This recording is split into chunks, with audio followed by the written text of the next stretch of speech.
Hello, and welcome to History 300, the origins of the First World War.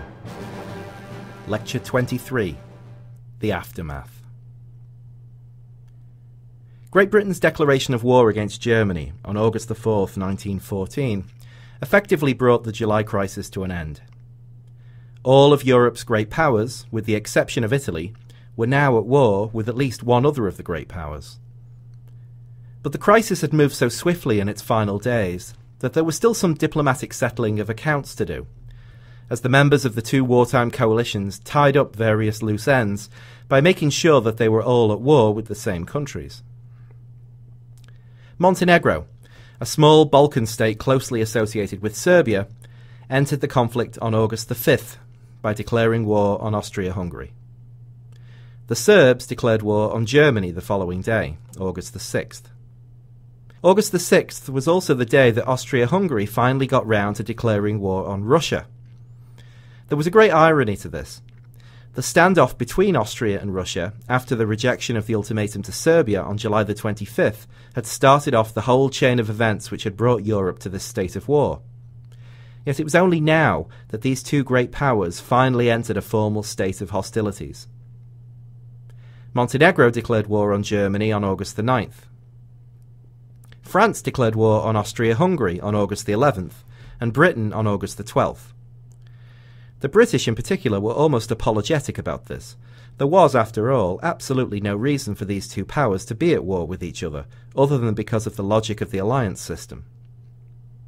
On August the 22nd, again just for consistency's sake, Austria-Hungary declared war on Belgium, a country it had no quarrel with at all and would not engage in any fighting with throughout the whole 4.5-year conflict that was to follow. On August the 23rd, the first really significant development took place since the British declaration of war on Germany on August the 4th. This was the day that the Empire of Japan entered the war on the Entente side. Japan was the first non-European power to become involved in the conflict. Although the Japanese had a defensive alliance with Britain, there was no legal requirement for Japan to enter the war.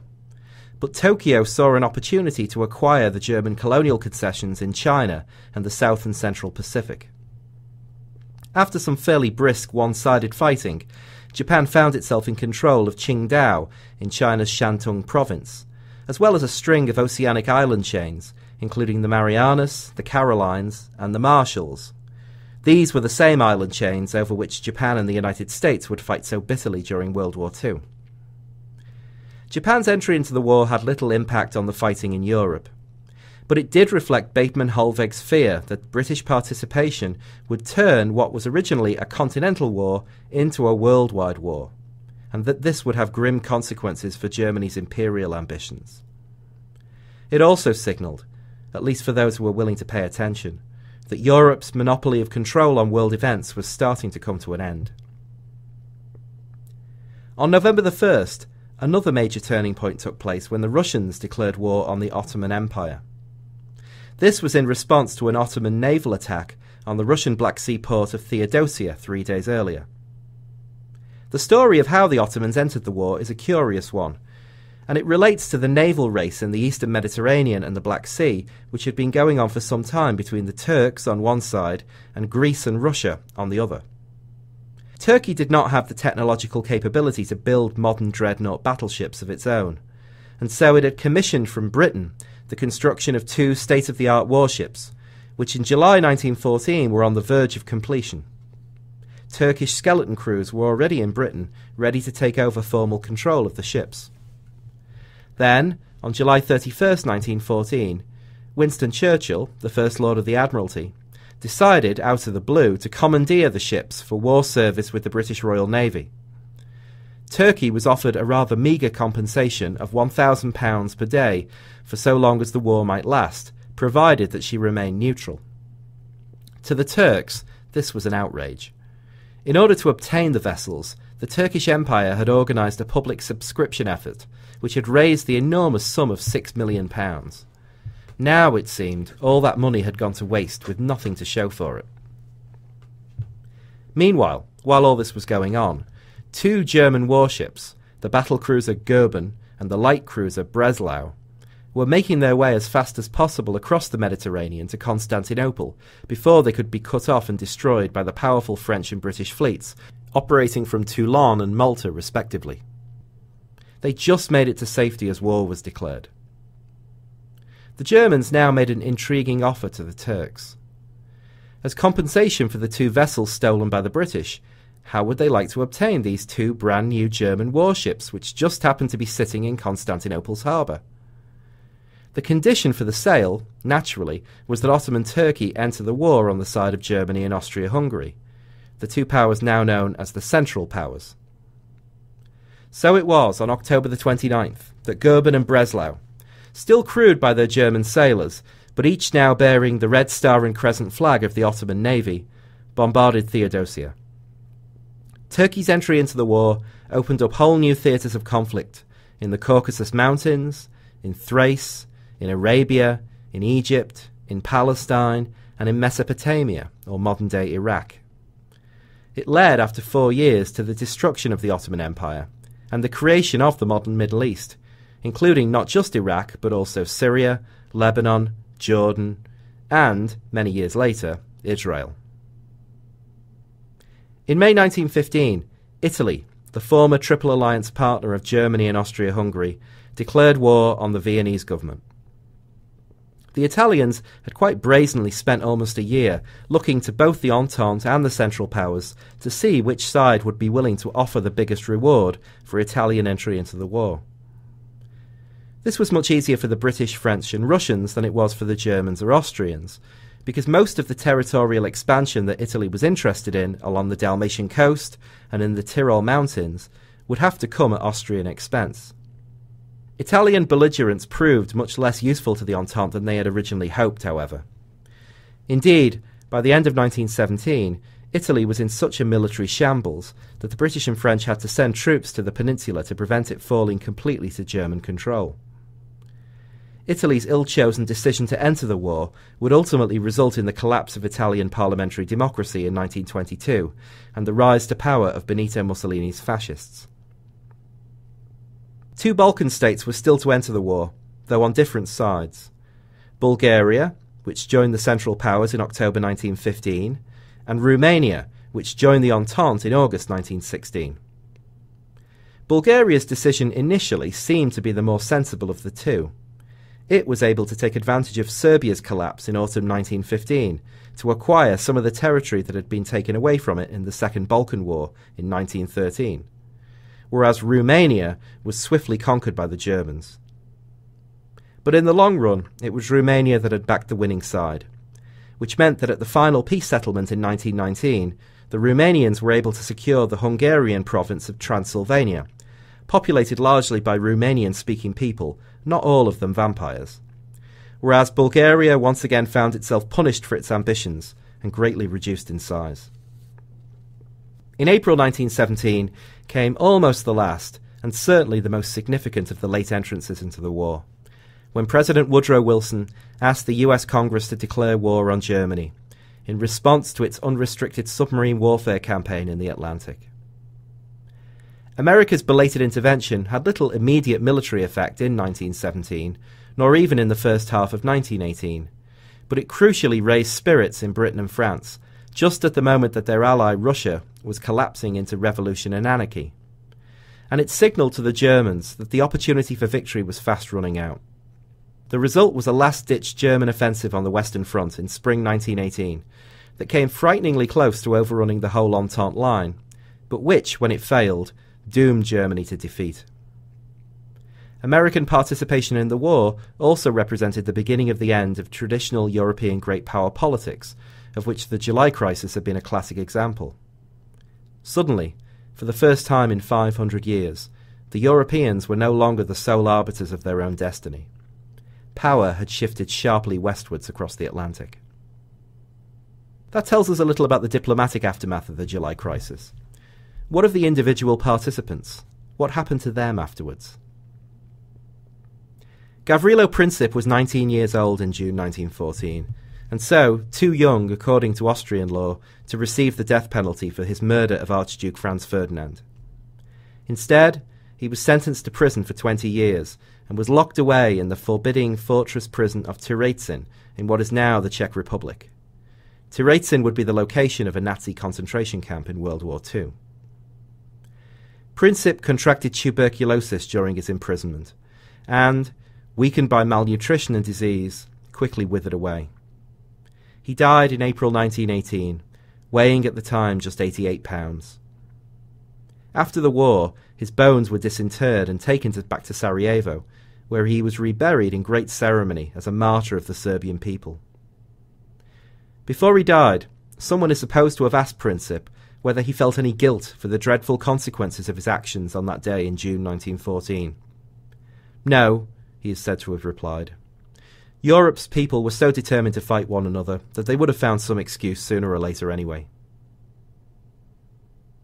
Colonel Dragutin Dimitrijević, also known as Apis, head of Serbian military intelligence, leader of the Black Hand terrorist group, and chief sponsor of the assassination attempt by Princip, was court-martialed by his own government in 1917 for allegedly conspiring to assassinate the Serbian Prince Regent Alexander I.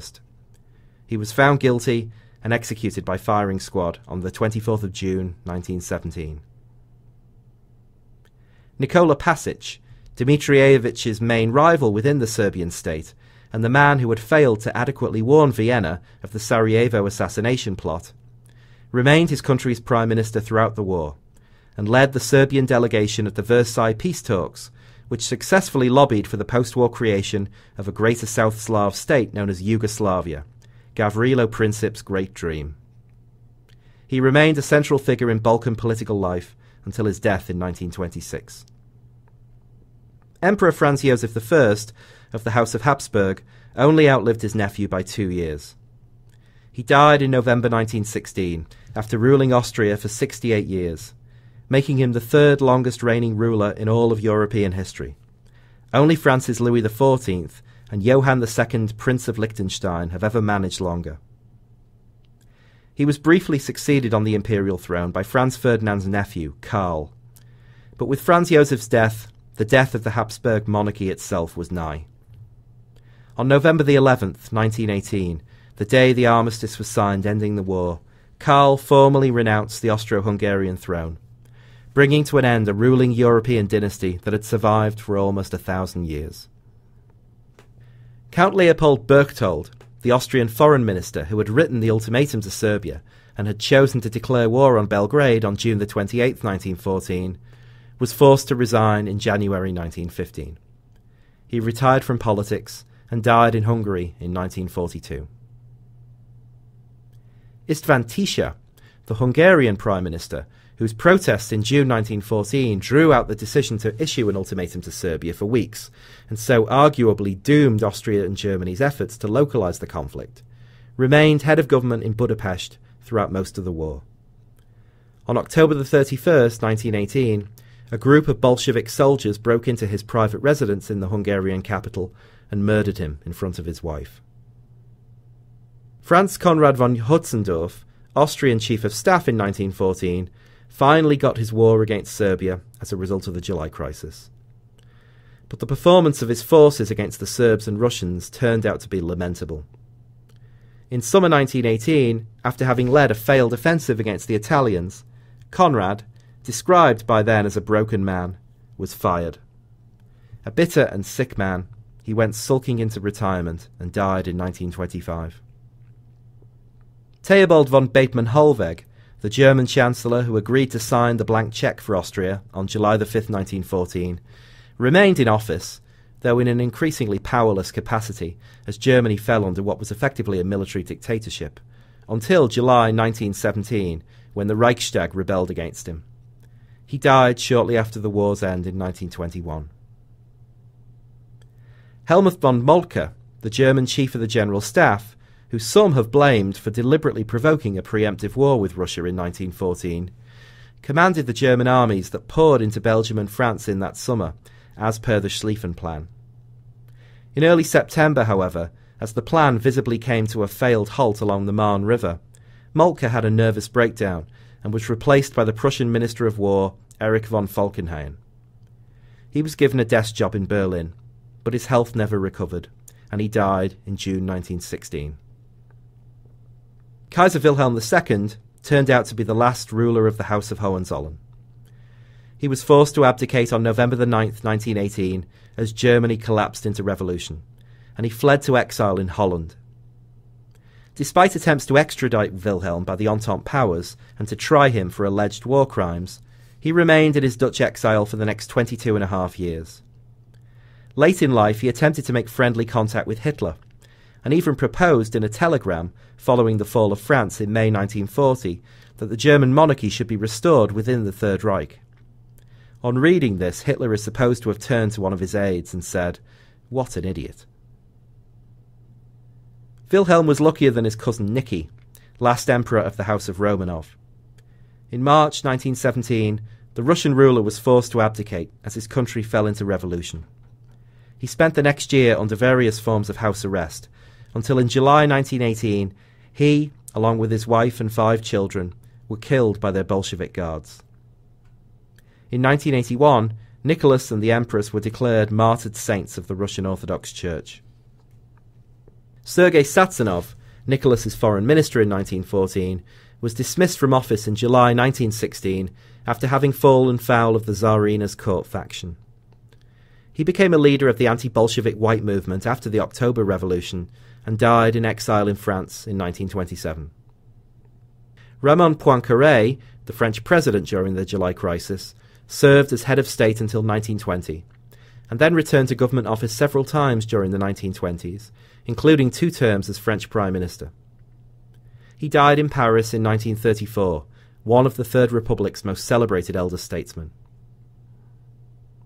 René Viviani, Poincaré's Prime Minister in 1914, and the man who had accompanied him to St. Petersburg that fateful year, had a far more undistinguished career after the July crisis. He remained Prime Minister until October 1915, but his administration was heavily criticised for its lack of inspiration, and after resigning he played no further part in national politics. He died in 1925.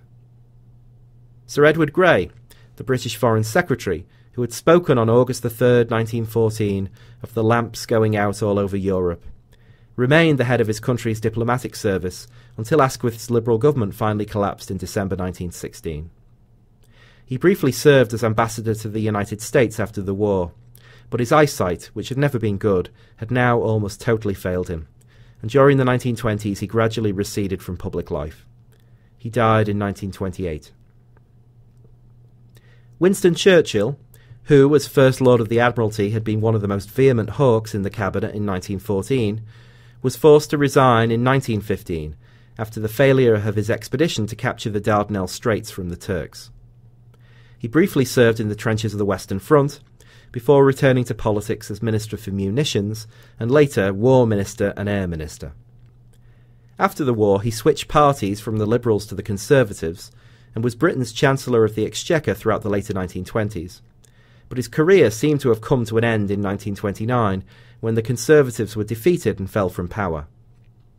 For the next 10 years, Churchill was an ageing political exile, his concerns about the rise of Nazi Germany largely ignored by politicians and the public alike. In September 1939, at the start of a second and even more terrible World War, he once more became First Lord of the Admiralty. On May 10, 1940, he was appointed Prime Minister by King George VI and served for the next 5 years. His political career would not end until 1955, and when he finally died, aged 90, in 1965, he was not only the most celebrated Briton of the 20th century, but arguably the most famous man in the world. Okay, in the final lecture, we'll bring our discussion of the origins of the First World War to a conclusion by thinking a little about some of the lessons that the crisis has had for the generations since 1914. See you then.